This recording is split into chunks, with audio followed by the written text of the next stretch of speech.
하나님은 영이시니 예배하는 자가 영과 진리로 예배할지니라. 아멘.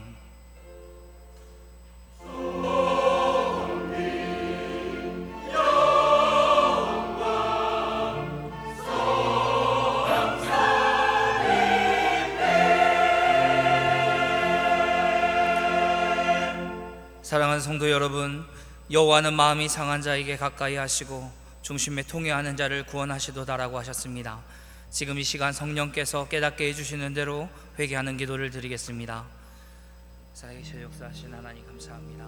우리가 일주일 동안 세상에 살면서 하나님의 긍휼하심과 하나님의 은혜와 하나님의 사랑을 알면서도 세상 가운데 살아가고 세상을 향하여 살아가고 세상에 속하여서 세상 사람들과 구별되지 않는 하나님의 자녀로서 살아갔음을 주님 아십니다. 우리를 불쌍히 여겨 주옵소서. 우리 말과 우리 행동과 우리의 생각의 모든 부분들이 하나님의 말씀의 중심으로 살아가느니 아니 세상을 쫓아 세상의 향락과 쾌락을 쫓아 살아가고 나를 미워하는 자들 또한 미워하며 구별되지 못한 삶을 살았음을 용서하여 주시고 하나님의 말씀을 쫓아 살아가지 못하였음을 불쌍히 여겨 주옵소서. 주여 우리에게 은혜를 베풀어 주시고 능력을 더하여 주셔서 오늘도 말씀을 듣고 주의 말씀을 따라 승리하고 믿음으로 살아갈 수 있도록 지혜의 역사가 있게 하여 주옵소서. 만일 우리가 우리 죄를 자백하면 저는 미쁘시고 의로우사 우리 죄를 사하시며 모든 불의에서 우리를 깨끗하게 하실 것이요 사랑의 하나님, 이 놀라운 은총을 우리에게 허락하시니 감사합니다. 이제 우리가 법 아래 있지 않고 은혜 아래에 있기에 더 이상 죄가 우리를 주관치 못할 줄 믿습니다. 우리를 다시 한번 성령으로 강건케 하시며 충만케 하여 주옵소서. 예수님의 이름으로 기도합니다. 아멘.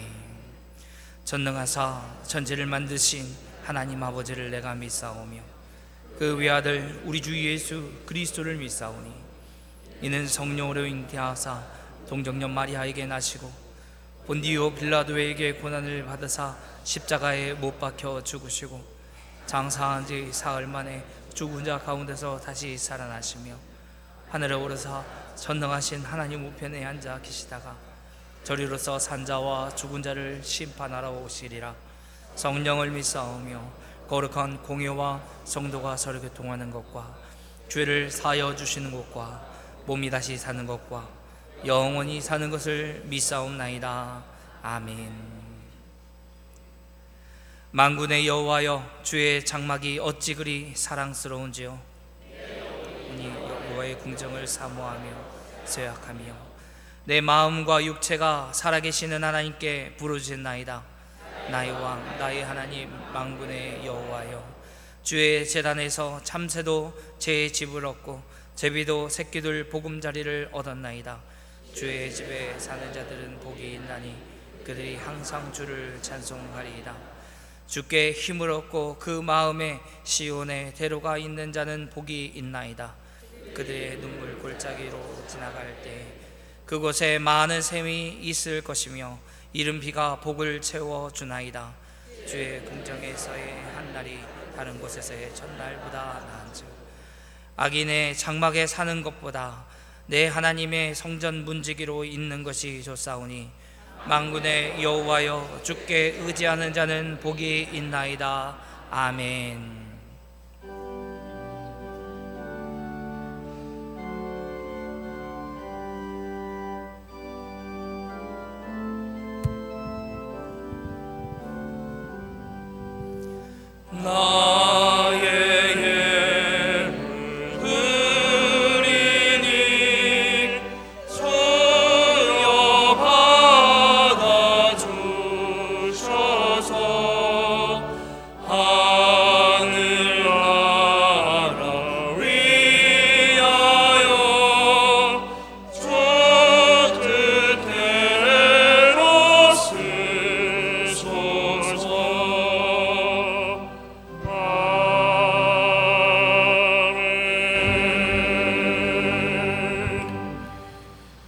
전능하신 하나님 아버지, 우리를 구원하사 하나님의 자녀로 살게 하여 주시되 이렇게 하나님 앞에 나와 믿음으로 고백하며 하나님이 주신 물질의 일부를 11조와 감사와 또 선교와 각종 목적 헌금으로 드릴 수 있도록 우리의 믿음 허락하여 주시니 감사합니다. 우리가 이 땅에 살면서 벗은 자와 같이 믿음 없는 자처럼 이방인들이 구하는 먹을 것과 마실 것을 구하는 어리석은 자 되지 않게 하여 주시고, 먼저 그의 나라와 의를 구하여 이 모든 것을 다하시는 그 하나님 앞에 믿음으로 사는 우리 모두가 되게 하여 주옵소서. 비록 우리가 하나님 앞에 세상의 물질을 구하지 아니하지만 하나님께서 허락하여 주사 풍성케 하여 주시고, 그 물질들이 나와 내 가족과 이웃들과 하나님의 나라와 의를 위하여 믿음으로 귀하게 사용되어지게 하여 주시되, 눈에 보이는 것에 썩어지는 것에 인생의 목적을 두지 아니하고 오직 보이지 아니하지만 우리와 동행하시는 하나님을 소유하며 하나님과 더불어 사는 믿음의 목적을 두게 하여 주옵소서. 그래서 하나님 앞에 머리 숙여 이 땅에 사는 날 동안 하나님을 사랑하고 이웃을 사랑하는 우리가 되게 하여 주시고, 주님이 부르시는 그날까지 교회 안에서 교회 밖에서 주신 사명, 주신 몸 가지고 잘 감당하는 청지기가 되게 하여 주옵소서. 이 시간에도 하나님 앞에 나와 예배드리는 우리 모두에게 복을 허락하여 주시되, 특별히 질병으로 인하여 참여치 못한 우리 환우들을 위해 하나님께서 넘치는 복을 더하여 주시고, 각 타지에서 여러 모양으로 하나님을 앙망하며 인터넷으로 함께 예배를 드리는 믿음의 모든 공동체 위에도 하나님께서 우리보다 더 큰 사랑으로 인도하사 하나님을 향한 믿음이 더 넘치도록 복내려 주시옵소서. 감사하고 우리 주님 예수님의 이름으로 기도하옵나이다.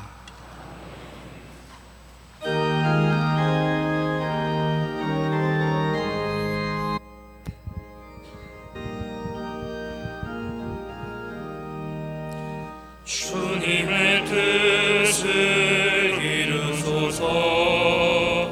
고요한 중에 기다리니 진흙과 같은 날 빚으사 주님의 형상 만드소서. 주님의 뜻을 이루소서. 주님 발 앞에 엎드리니 나의 마음속을 살피시사 누구나 이게 하옵소서. 주님의 뜻을 이루소서. 병들어 몸이 피곤할 때 권능의 손을 내게 펴사 한동케 하여 주옵소서. 주님의 뜻을 이루소서. 온전히 나를 주장하사 주님과 함께 동행함을 만민이 알게 하옵소서.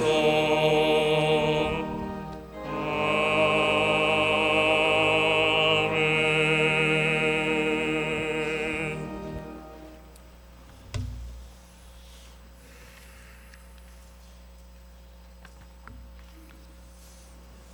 자비로우신 하나님 아버지, 마른 막대기보다 못한 저희들을 불쌍히 여기시어 예수님 십자가의 보혈로 죄를 사해 주시고 영원한 하늘나라에 들어가게 하시니 감사합니다.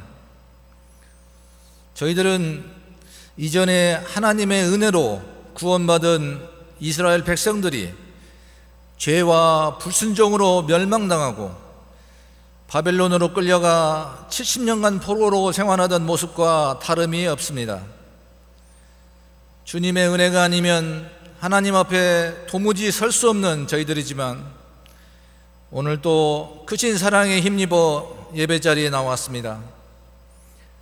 저희의 죄와 허물을 덮어주시고 하나님 백성으로 거룩하게 살아가도록 인도하여 주시옵소서.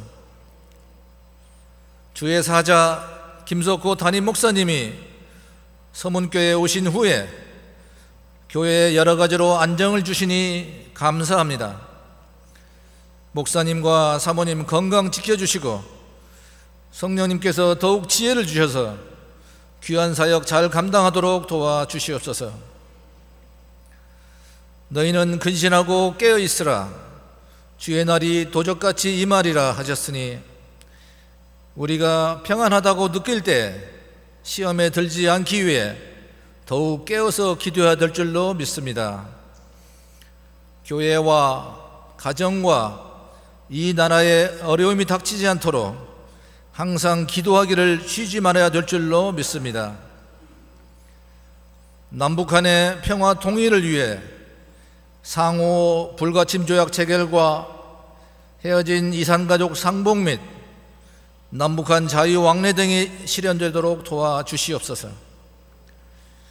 종교개혁 500주년을 맞는 올해 한국교회가 더욱 개혁을 위해 깊은 자성과 변화를 도모해야 될 줄로 믿습니다.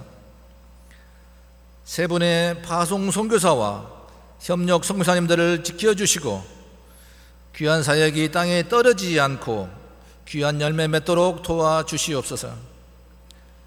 농어촌교회와 미자립교회에서 수고하시는 종들을 돌아보시고 실망하지 않고 귀한 사역 잘 지켜내도록 도와주시옵소서. 주일학교 사역을 위해 애쓰는 교육자들과 주일학교 교사들을 지켜주셔서 어려운 여건 가운데서도 맡겨진 사명을 잘 감당하게 도와주시옵소서. 질병으로 고통받는 환우와 가족들을 위로하여 주셔서 더욱 하나님을 의지함으로 믿음으로 승리하게 도와주시옵소서.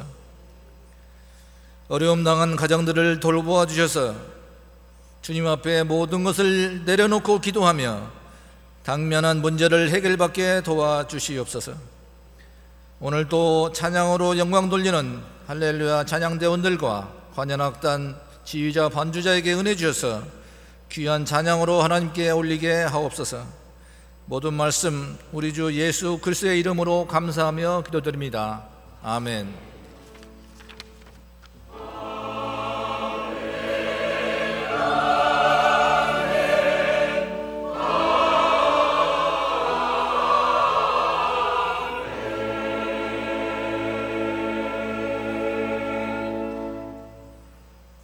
오늘 함께 보실 하나님 말씀은 사무엘상 22장 20절부터 23절까지입니다.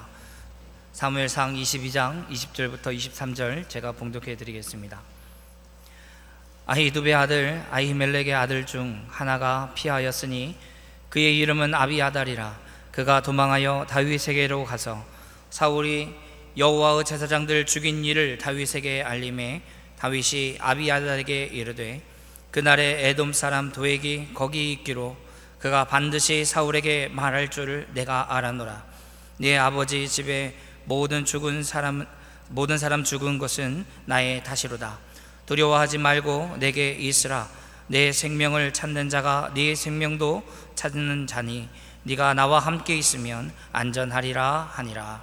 아멘.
하나님께서 영광 받으신 줄 믿습니다.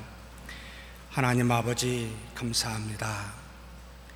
연약하고 허물 많은 우리가 하나님의 자녀가 되어 이 시간 생명의 말씀을 듣습니다. 우리 안에 계신 성령께서 지혜와 능력으로 역사하여 주사 말씀의 뜻이 어디 있는지 깨닫게 하여 주시고 말씀대로 순종할 수 있도록 우리를 붙들어 주옵소서. 그래서 살아계신 하나님께 영광이 될 뿐만 아니라 하나님의 살아계심을 경험한 우리가 하나님을 찬미할 수 있도록, 감사할 수 있도록 도와주시옵소서. 우리 주님 예수님의 이름으로 기도하옵나이다. 아멘. 하나님의 자녀된 우리는 날마다 성경을 읽습니다. 그런데 성경을 읽을 때마다 전지전능하신 하나님과 연약하고 죄악된 우리 사이에 도대체 어떤 합의점, 접촉점이 있어서 하나님의 모든 섭리가 인간의 의지를 가지고 있다고 생각하는 우리에게 적용이 되고 실천이 되고 교통이 되는 걸까라는 의문을 갖게 합니다. 까딱 잘못했다간 하나님의 전지전능성만 강조하여 우리의 책임감을, 책임성을 하나도 없게 이야기하는 근본주의자와 같은 사람들이 존재하는가 하면, 또 다르게 까딱 잘못했다가는 하나님은 이 땅에 계시지 않아, 하나님은 우리를 만드시고 멀리 하늘에 계셔, 이 땅에 사는 우리는 우리 힘과 노력으로 최선을 다해서 바르게 살면 돼, 그리고 나중에 하나님께 올라가 잘했는지 못했는지 심판받으면 돼, 그러니 우리가 이 땅에서 열심히 잘 살아, 뜻대로. 그래서 인간의 위대함과 인간의 노력을 극대화시키는, 그리고 상대적으로 하나님의 이 땅에서 역사하는 섭리를 상대화 또는 축소시키는 자유주의 신학이라는 우를, 양극단의 우를 범하는 경우가 역사적으로 교회 안에서 그리고 신학이라는 학문의 테두리 안에서 있어 왔습니다. 여기 계신 사랑하는 성도님 여러분은 어느 부류에 속합니까? 하나님이 은혜와 능력을 주고 우리로 하여금 마음대로 한번 살아봐라, 네가 잘못 살면 나중에 혼날 줄 알아라 라고 해서 그 은혜와 능력을 마음껏 내 스스로 자유로 발휘할 수 있는 그런 입장의 신앙을 하고 계십니까? 아니면 나는 한 게 아무것도 없어, 100% 다 하나님이 하셨어 라고 생각하여 죄를 지은 것도 내 책임 아니야, 실수를 한 것도 다 하나님의 섭리 안에서 섭리로 하신 하나님이 하신 거야 라고 모든 책임을 하나님께 돌리는 그런 부류에 속하십니까? 제가 처음에 이야기했듯이 양극단은 성경의 가르침이 아닙니다. 오늘 읽은 본문을 통하여 하나님이 과연 우리에게 어떻게 역사하고 어떤 관계를 맺고 있는지를 이 사무엘상 22장 아주 잠깐에 있는 말씀을 가지고 앞뒤 전후를 살펴보아 함께 은혜를 나누고 싶습니다. 먼저 우리는 이 하나님과 우리 사이의 관계상에서 첫 번째로 기억해야 될 게 있습니다. 하나님과 하나님이 만드신 모든 만물은 절대로 분리되어 있지 않는 신비한 연합을 이루고 있다라는 것을 기억해야 합니다. 그냥 연합이면 연합이지 왜 신비한이라는 말을 썼을까? 라틴어로 미스테리우스라는 이 표현은 인간의 이성으로 판단 불가다, 이해가 안 되는 연합이다 라는 것을 그 앞에 붙이기 위하여 오래전에 여러 신학자들이 신비한, 성경에는 기이한이라는 표현이 되어 있습니다만 기이한, 이성으로는 이해되지 않는 연합을 하고 있습니다. 분리되어 있지 않습니다. 전지전능한 하나님의 역사와 섭리는 너무 무한합니다. 그런데 어리석은 우리 인간은 그 무한함을 잠깐 맛을 보는데 온전히 깨닫지를 못합니다. 그래서 욥이 이와 같이 고백을 합니다. 그가 홀로 하늘을 펴시며 바다 물결을 밟으시며 북두성과 삼성과 묘성과 남방의 미실을 만드셨으며 측량할 수 없는 큰 일을 셀 수 없는 기이한 일을 행하시느니라. 그가 내 앞으로 지나시나 내가 보지 못하며 그가 내 앞에서 움직이시나 내가 깨닫지 못하느니라. 우리의 이성이 개개인에게 주어진 시간과 공간이라는 제한된 한정된 범주 안에서 보고 느끼고 경험하는데, 이 경험을 가지고 시공을 초월하신 하나님의 섭리에 대해서 이해할 수 있다? 참 교만한 이야기가 돼버립니다. 그래서 먼저 하나님과 우리는 분리되지 않는 신비한 연합을 이루는데, 우리의 이성은 잘 알지 못하는 연합임을 먼저 알아라 라는 뜻입니다. 시공을 초월하여 역사하는 하나님의 섭리가 시간과 공간이라는 제한된 범주에서 우리를 통하여 증거하시고 나타나십니다. 그런데 이 증거되어진 것을 보고 인식하기도 한데, 그 안에 깊이 있는 하나님의 섭리를 다 알 수는 없다라는 것을 알라는 말이지요.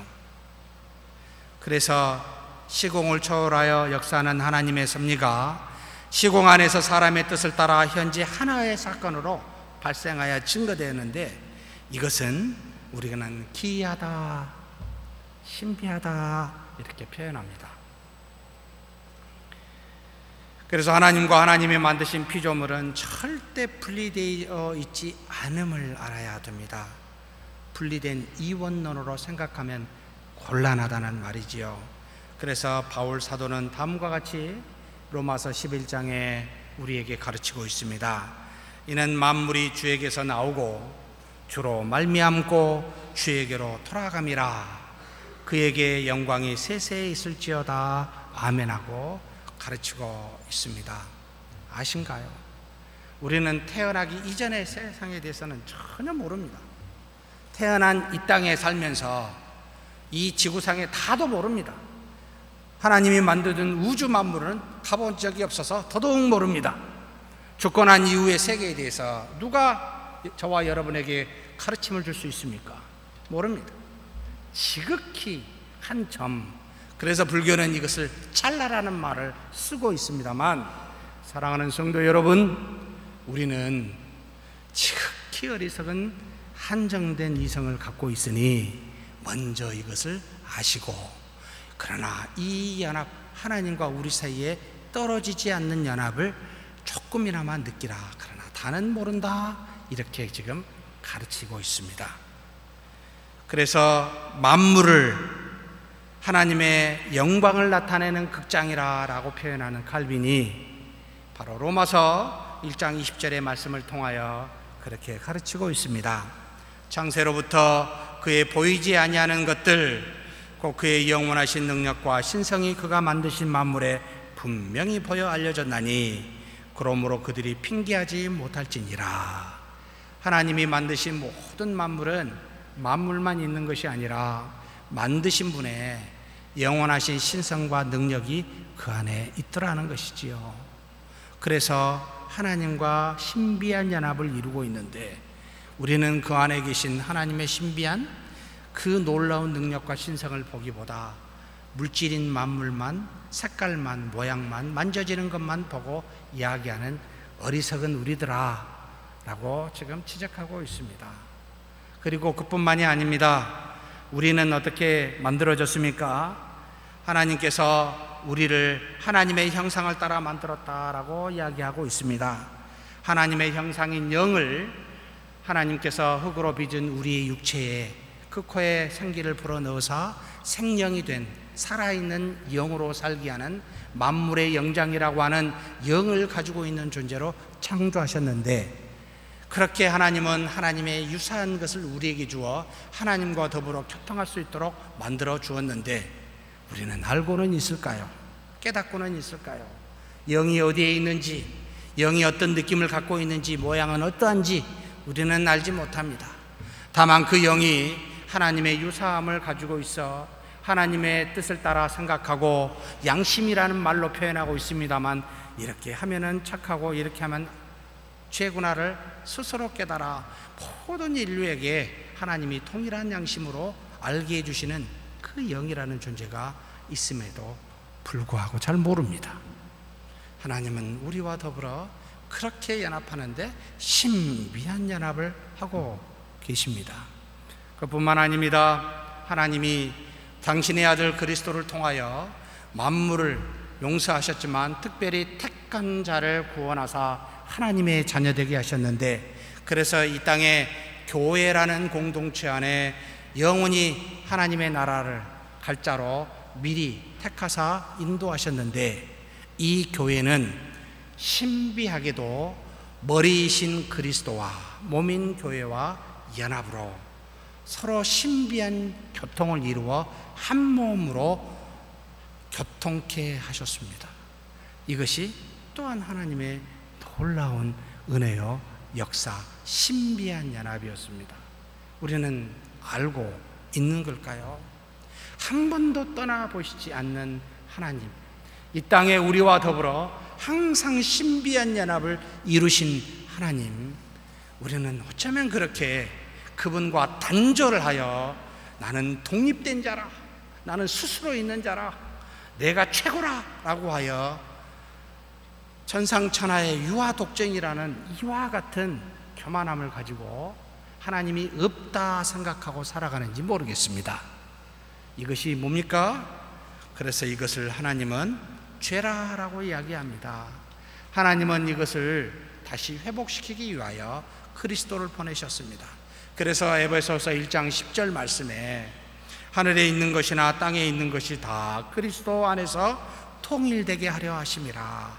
그리스도를 통하여 원래 주어진 대로, 원래 창조되어진 대로 천상이신 영적인 세계와 이제는 원래 연합되었는데 떨어져 나간 이 세상의 육체적인 땅의 것을 다시 연합시키도록 하신 것이, 회복시키도록 하신 것이 바로 그리스도께서 십자가에 죽으심의 사건이었습니다. 그래서 고린도전서 12장 27절에 너희는 그리스도의 몸이요 지체의 각 부분이라. 그리스도와 분리되지 않는 우리를 말하고 교회를 말하고 있습니다. 만물은 능력과 신성을 통해 하나님과 신비한 연합을 이루고 있고, 또 우리는 하나님의 형상을 따라 만들어진 영을 통하여 하나님과 신비한 연합을 이루고 있으며, 이제는 죄를 지어 하나님을 떠난 우리에게 성령이 내주하심으로 신비한 교통을 이루어 이제는 몸된 교회 안에서 하나님과 더불어 교통하며 사는 하나님의 자녀되는 이 신비한 연합을 이루고 있음을 기억해야 된다라는 말입니다. 그러므로 사랑하는 성도 여러분, 죄는 신비한 연합을 깨뜨리는, 벗어나려는 모든 행위를 죄라라고 말합니다. 곧 함께 하시는 하나님에게서 벗어나려는 모든 행위를 말하고 있습니다. 그래서 성경은 다음과 같이 우리에게 가르치십니다. 의심하고 먹는 자는 정죄되었나니 이는 믿음을 따라 하지 아니하였기 때문이라. 믿음을 따라 하지 아니하는 것은 다 죄니라. 하나님 없이, 없다 생각하여 스스로 행하는 모든 것은 전부가 다 죄라는 말입니다. 그래서 믿음을 가지고 행하라. 이것이 우리에게 가르쳐준 그리스도인으로서 가장 기본적인 내용입니다. 신비한 연합, 교통을 이루고 있는 우리라는 사실을 가르쳐주고 있습니다. 그래서 먼저 거기서부터 출발해야 되는데, 이성은, 우리가 가지고 있는 이성은 다 이해할 수는 없다라는 것도 동시에 알아야 됩니다. 그렇다면 두 번째로, 이런 신비한 연합에서 이 땅에서 일어난 모든 것은 어떤 범주로, 어떤 형태로, 어떤 방법으로 이 연합이 이루어질까? 하나님과 하나님이 만드신 피조물의 1대1의 관계에서, 동등한 관계에서 이루어지는 것일까? 이것을 어떤 표현으로 인격적 관계라, 인격적 교통이라 표현하고 있지만 정말 죄송합니다만 저는 그런 표현을 잘 쓰고 싶지 않습니다. 왜냐하면 1대1의 동등한 관계가 아니라 하나님의 모든 섭리 안에 우리를 가두어 그 범주 안에 있는 우리라는 것을 알아야 됩니다. 하나님이 일, 내가 일, 그래서 서로 1대1의 관계로 주고받는 것이 아니라 우리 모두는 전부가 다 하나님의 섭리 범주 안에 있는 그와 같은 신비한 연합임을 두 번째로 기억해야 됩니다. 마치 몸과 머리가 1대1로 있는 것이 아니라 머리가 몸을 지배하여 모든 것을 명령하여 인도하고 있듯이 만물은, 우리 인간은 하나님의 통치 안에, 하나님의 섭리 안에, 하나님의 지배 안에 있음을 알아라 라는 것을 먼저 깨달아야 됩니다. 모든 것이 하나님과 상관없이 인간의 뜻에 따라 이루어지는 것이 아닙니다. 일어난 모든 일은 하나님의 섭리 속에 있다라는 것을 반드시 기억해야 됩니다. 섭리 속에 있다라는 말의 의미는 선도, 악도 하나님 안에 있는데 선은 하나님에게서 비롯되나 악은 하나님에게서 비롯된 것이 아니라 인간에게서 비롯된다라는 것도 기억하라는 말입니다. 비록 모든 것이 하나님의 섭리 안에 있지만 하나님은 인간에게 악을 촉발하여 악을 우리로 하여금 범죄하도록 이끄시는 분은 절대 아니십니다. 그렇다고 이 악이 하나님 밖에 있는 것도 아닙니다. 하나님께서 이 악을 얼마든지, 마치 욥을 하나님께서 사탄에게 내주어 그 하나님의 주권 아래에서 이 욥을 여러 가지 모양으로 시험하여 고통을 주게 하듯이 하나님께서는 얼마든지 이 악을 하나님의 뜻으로 사용하여 하나님의 뜻을 이 땅에 성취하는 도구로 사용할 수 있는 섭리 안에 있음을 기억하라 라는 말입니다. 그래서 예수 그리스도도 수많은 사람들의 범죄로, 악으로 십자가에 못 박혀 죽으셨지만, 그러나 하나님께서 그 약을 사용하여 인류의 죄를 속량하는 하나님의 가지고 계신 원리의 계획대로 성취하게 하시는 놀라운 역사와 같이, 또한 구약의 수많은 이방의 악을 사용하여 그대로 두어 그 악으로 하여금 이스라엘, 사랑하는 이스라엘의 우상 숭배의 죄를 그들에게 징계하여 돌이키게 하셨듯이 모든 악도 하나님의 섭리 범주 안에 있음을 기억하십시오. 다만 하나님은 악을 촉발하여 우리로 하여금 악을 지게 하시지는 않습니다. 그러나 악도 하나님은 당신의 뜻을 통하여 그것을 사용하시는 분이라는 말입니다. 이것이 바로 섭리 안에 있다라는 표현의 의미입니다. 우리가 읽은 본문에서도 너무나도 잘 나타나 있습니다. 아비아달 누굽니까? 아히멜렉이라는 대제사장 아들이기도 합니다. 아비아달의 아버지 아히멜렉은 노베에서 대제사장의 직분을 감당하고 있었습니다. 사울의 통치하에서 도망하던 다윗이, 사울을 피해 도망한 다윗이 이 노베에게 와서 도움을 요청합니다. 배가 고파 먹을 것을 달라 하니 하나님의 전에 있었던 질설병 5덩어리를 이 다윗에게 주었고, 칼을 달라 하니 골리앗의 칼을 주는 도움을 주었던 사람이었습니다.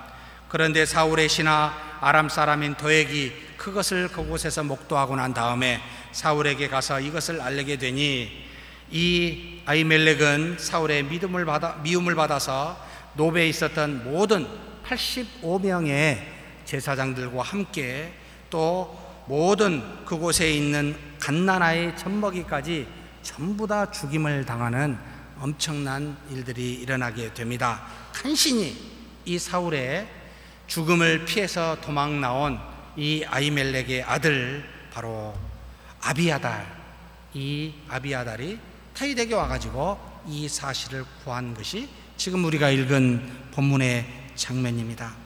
우리가 그냥 겉으로만 보면 참 어떻게 이렇게 사울이 가증한 악을 행하여 선행을 베푼 아무것도 모르는 아히멜렉과 그 더불어 있었던 그 집안의 제사장을 다 멸족시킬 수 있을까, 참악하다라고 하는 정도로만 우리가 보게 되지만 하나님의 섭리 안에서 이것을 보게 되면 좀 다르게 보입니다. 이 말씀은 이것을 제대로 이해하려면 사무엘상 2장 31절에서 33절의 말씀을 우리가 보아야 됩니다. 하나님께서 엘리의 죄에 대해서 하나님이 사무엘을 통하여 말씀하신 예언의 말씀이기도 합니다.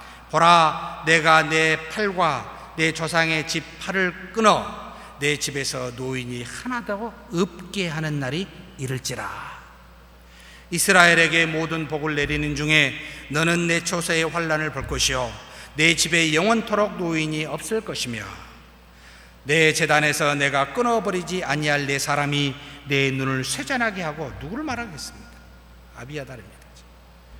내 마음을 슬프게 할 것이요 내 집에서 출산하는 모든 자가 젊어서 죽으리라. 100년 전에 이 아비아달의 고조부입니다. 엘리에게 행하였던 하나님의 말씀이 100년 정도 뒤에 성취되고 있는 모습입니다. 아히멜렉은, 아비아달은 억울하겠지만 하나님의 예언의 말씀이 지금 하나님의 섭리 안에서 이루어지고 있습니다. 사울이라는 이 악을 통하여 하나님의 뜻을 성취해 가고 있습니다. 엘리의 죄에 대한 하나님의 심판이 비느하스, 아히둡, 아히멜렉, 아비아달을 통하여 이렇게 증거되어지고 전파되어져서 결국 다윗의 눈앞에서 사울의 악을 통하여 성취되어지는 하나님의 섭리, 얼마나 놀라운지 모르겠습니다. 정말 무섭다라는 생각을 하게 합니다. 정말 우리 인간은 아무것도 아니구나. 모든 것이 하나님의 말씀과 예언에 따라 진행해가는 이 세상에 우리는 단편적으로 우리가 사는 21세기의 전주의 이 땅에서 경험되어진 것만 가지고 판단하려 한다면 얼마나 어리석을까, 이런 생각을 스스로 하게 됩니다. 무슨 말입니까? 사랑하는 성도 여러분, 쉽게 표면적인 것만 보고 판단하여 말하지 말자는 뜻입니다. 다윗을 돕다 죽음을 당한 아히멜렉의 입장에서, 또 겨우 살아난 아비아달의 입장에서 이 엄청난 비극은 억울할 수밖에 없습니다. 그런데 이것은 하나님의 예언의 성취였습니다. 아비아달의 억울함은 다윗이 그가 이스라엘의 왕이 되었을 때 그를 이스라엘의 대제사장의 직분으로 삼게 됐을 때 이 억울함은 다시 갚게 되는 놀라운 역사가 10년 뒤에, 약 15년 정도 뒤에 성취되어 지금의 억울함을 다시 아비아달에게 갚아주는 은혜도 따라오게 됩니다. 이 악독한 사울의 죄는 결국 블레셋에 의해서 한 15년 정도 뒤에 요나단 아들과 함께 블레셋 군대에서 죽음으로 말미암아 그 전장에서 죽음으로 하나님께서 다시 갚으십니다. 지금의 저와 여러분의 모든 일은 훨씬 더 과거의 어떤 일에 하나님의 섭리에 따른 결과요, 지금에 일어난 모든 일은 한참 뒤에 언제일지 모르나 그 뒤에 하나님의 섭리를 다시 일으키게 하는 놀라운 일들이 연결되어져서 간다는 그 사실을 기억하라, 이 말입니다. 무엇이든지 단편적으로 독립되어 가는 것은 하나님의 손안에 없습니다, 이 말입니다. 모든 것이 하나님의 섭리 안에서 이루어지고 있습니다, 이 말입니다.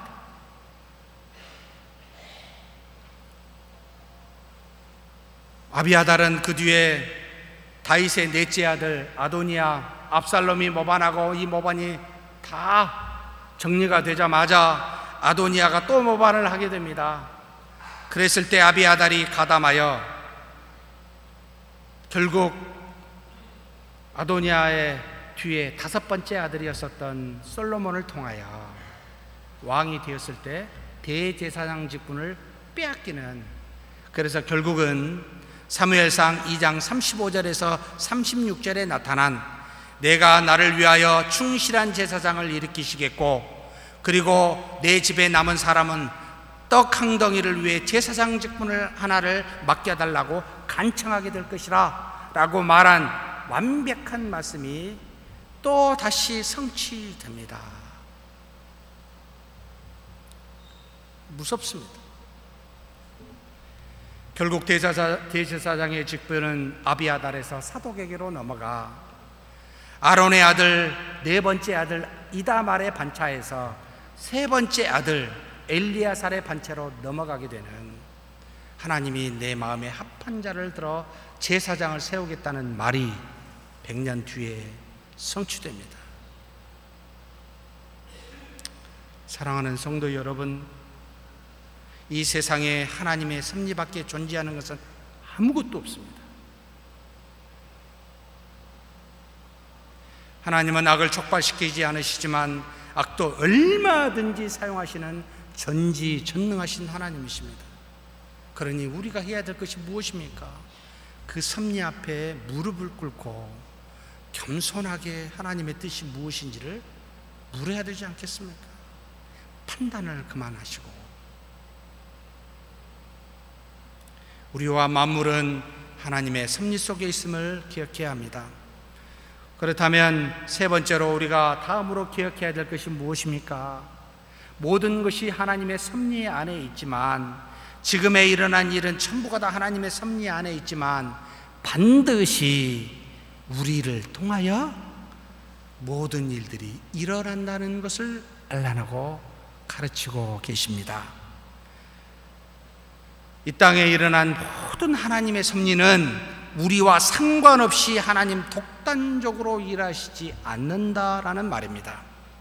제1원인인 하나님께서 제2원인인 우리를 들어 사용하사 하나님의 뜻과 섭리를 이루어 가십니다. 그래서 우리는 우스갯소리로 하나님의 최대의 약점은 우리가 없으면 하나님 일 못하신다, 이렇게 표현하기도 합니다. 감히 하나님은 우리를 사용하신다는 말이지요.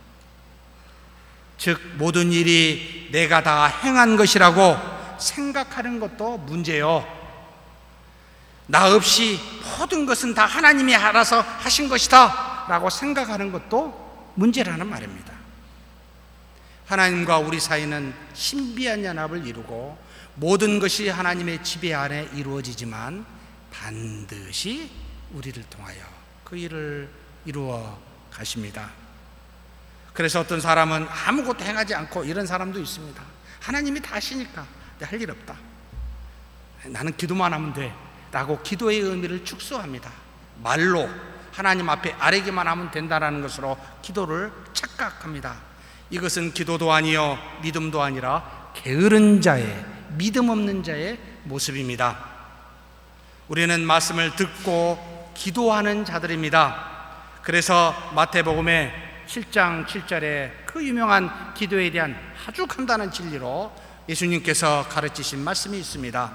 구하라, 그리하면 너희에게 주실 것이요, 찾으라, 그리하면 찾아낼 것이요, 문을 두드리라, 그리하면 너희에게 열릴 것이니. 참 뭐 이걸 모르는 사람이 어디 있습니까? 근데 구하기만 합니다. 왜 안 찾으십니까? 어찌하여 두드려 문을 열지 않으십니까? 기도는 구하고 찾고 두드리는 모든 것을 포함하여 기도라라고 가르치고 있습니다. 기도는 가만히 앉아서 말로만 구하는 것이 아니라는 말입니다. 우리는 하나님의 손과 발입니다. 머리가 지시하는 대로 그렇게 따라가는 것이 우리 몸에 이치이듯이 하나님이 말씀하신 대로 그저 행하는 것이 우리 하나님의 자녀된 몸된 교회의 모습이기도 합니다. 우리는 하나님의 말씀을 행하여 보면 이것이 하나님에게서 왔는지 나에게서 비롯되었는지 요한복음 7장에 우리에게 가르쳐주고 있습니다.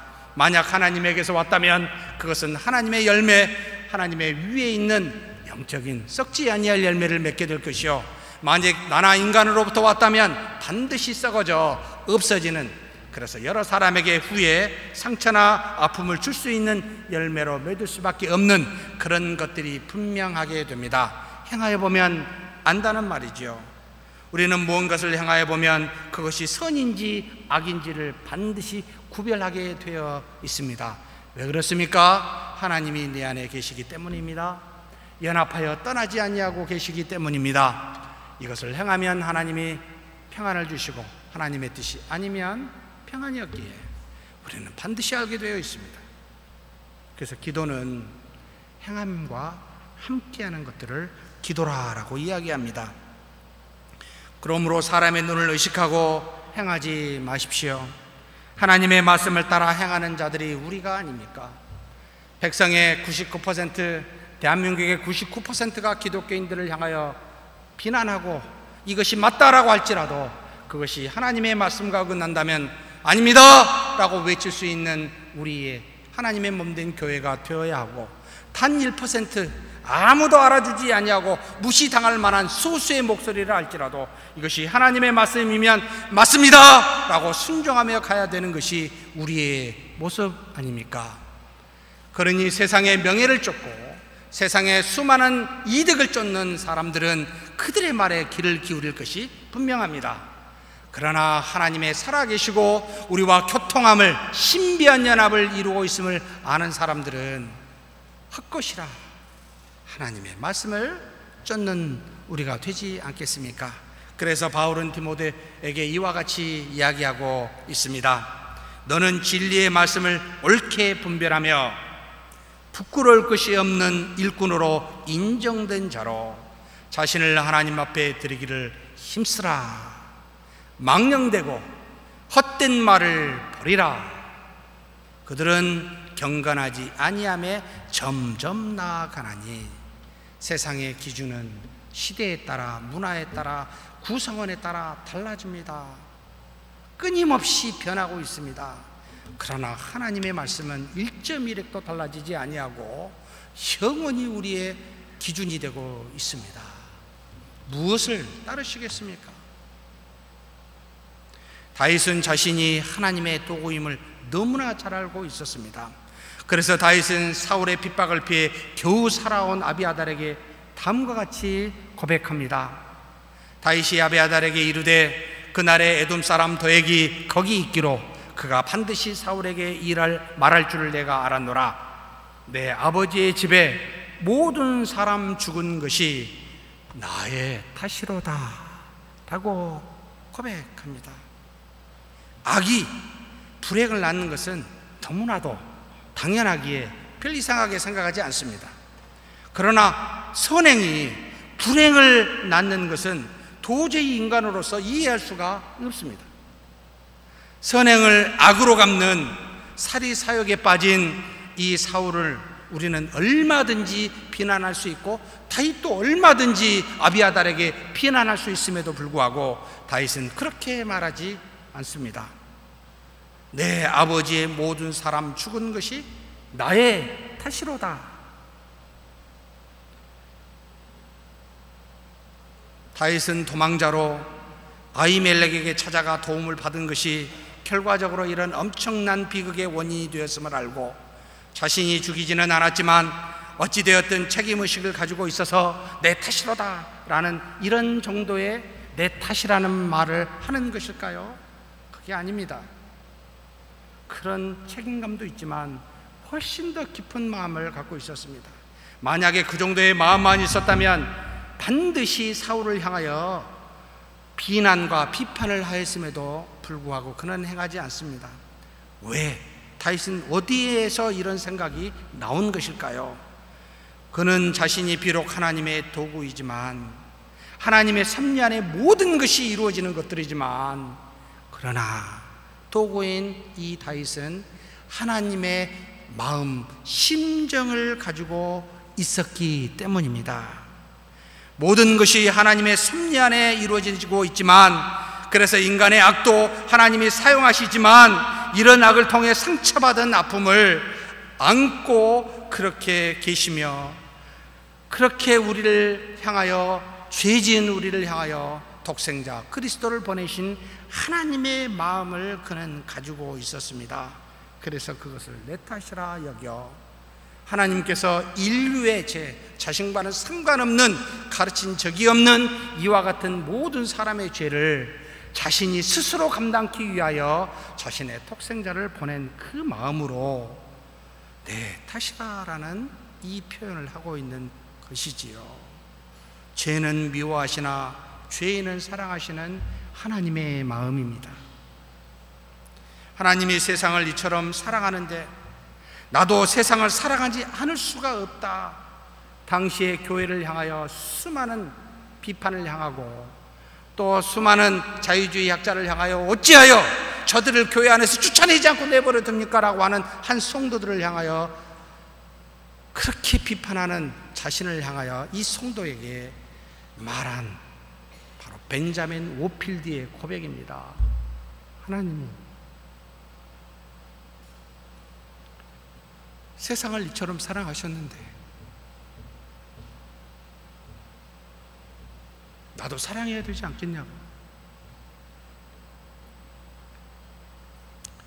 그 성도는 아무 말 하지 못하고 그냥 떠나갔습니다. 사랑하는 성도 여러분, 이것이 바로 다시 갖고 있는 내 탓이라는 하나님의 심정입니다. 그런 마음이 있어야 되지 않겠습니까? 이 땅의 모든 일은 하나님의 섭리 안에 있지만 하나님의 심정으로, 비록 도구이지만 하나님의 심정을 가지고 모든 것이 나의 탓이라고 말하는 다윗과 같은 저와 여러분이 되었으면 좋겠습니다. 그래서 그는 아비아달을 기꺼이 받아들이며 내 생명을 해한 자가 내 생명도 해하는 자니 너는 내 옆에서 안전하게 거하라 라고 말하여 무려 15년 이상을 함께 거해 결국은 대제사장으로 아비아달을 다윗은 세우게 됩니다.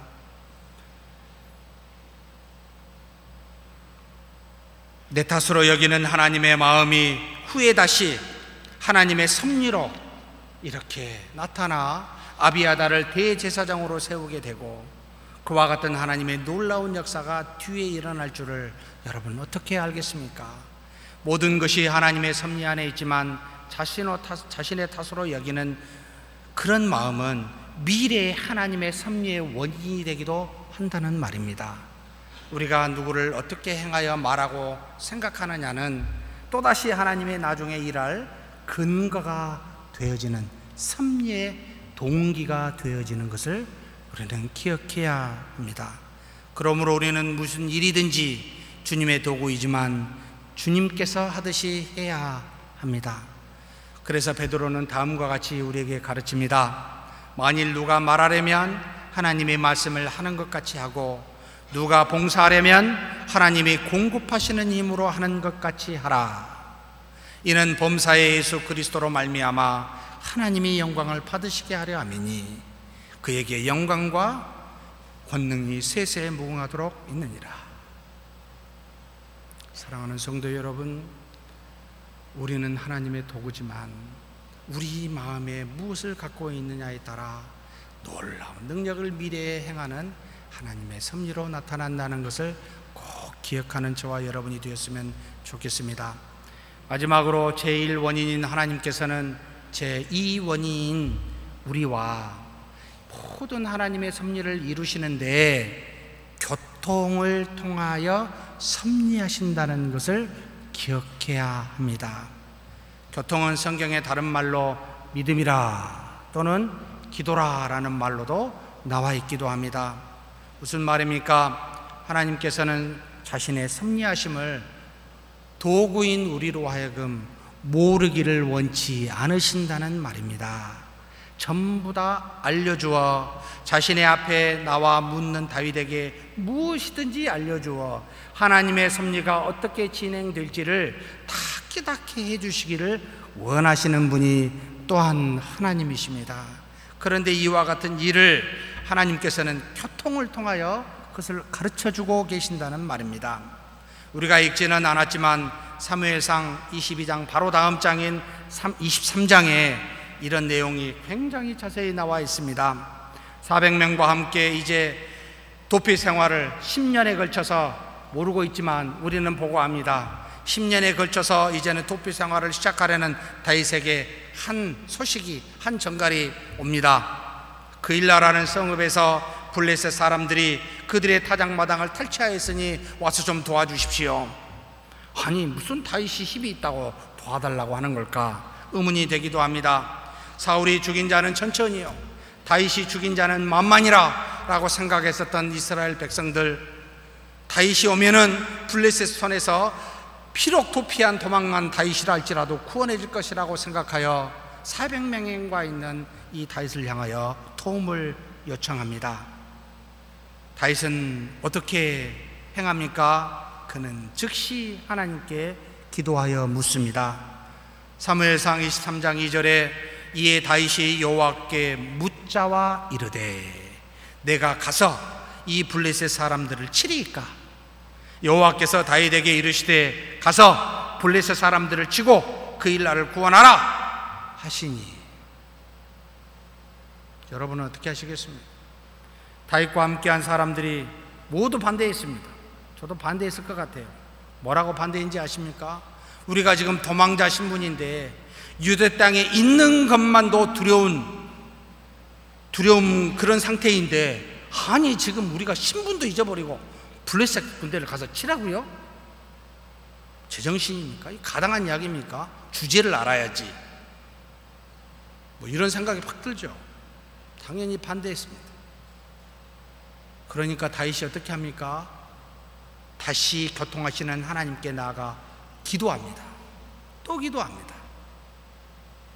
그리고 하나님께서 내가 블레셋 사람들을 내 손에 넘기리라 라는 이 말씀을 듣고 순종하여 가서 그들을 크게 쳐 물리치고 그일라 주민을 구원하는 일이 일어나게 됩니다.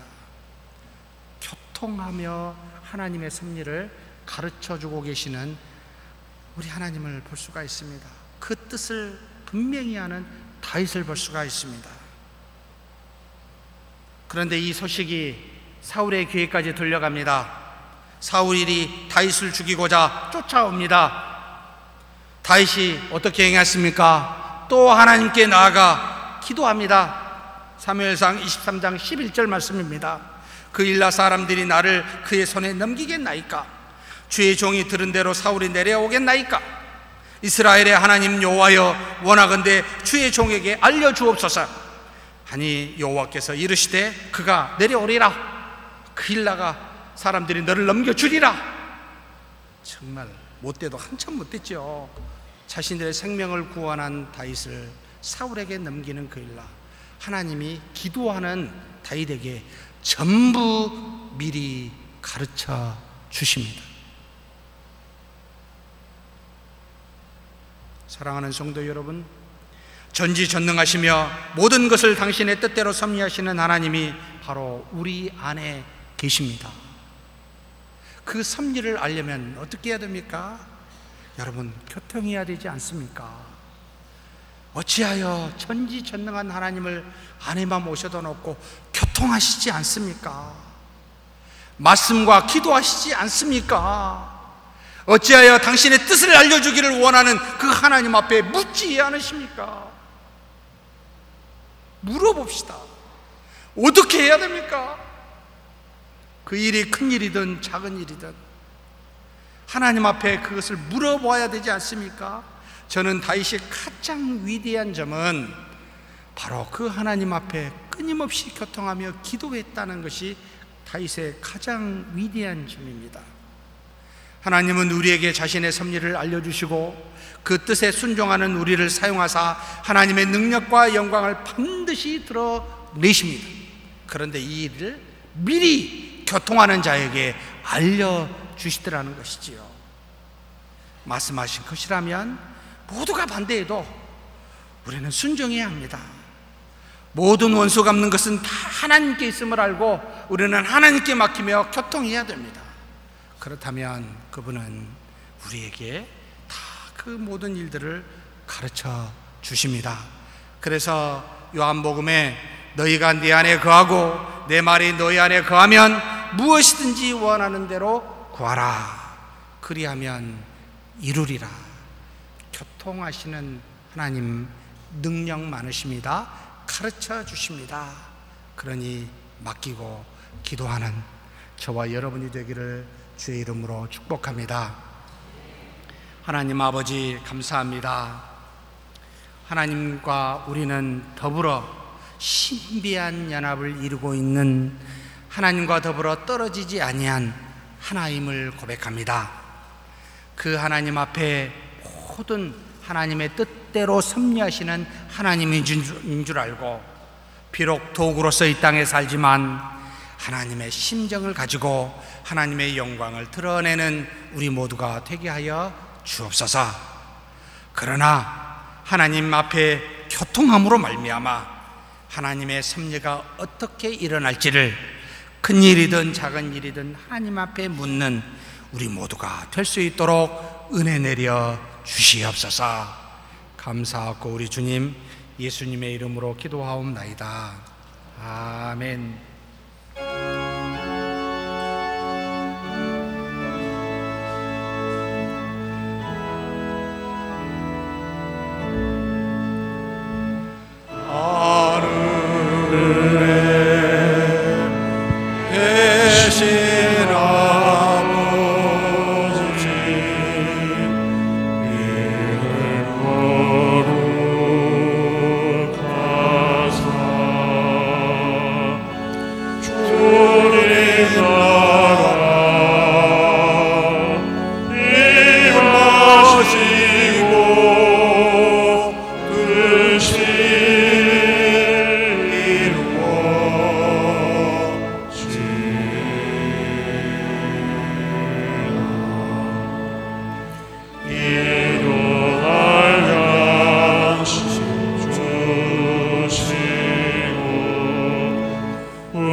여호와는 내게 복을 주시고 너를 지키시길 원하며, 여호와는 그 얼굴을 내게 비추사 은혜 베푸시기를 원하며, 여호와는 그 얼굴을 내게로 향하여 드사 평강 주시기를 원하노라.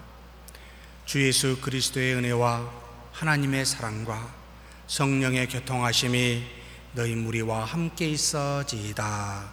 아멘.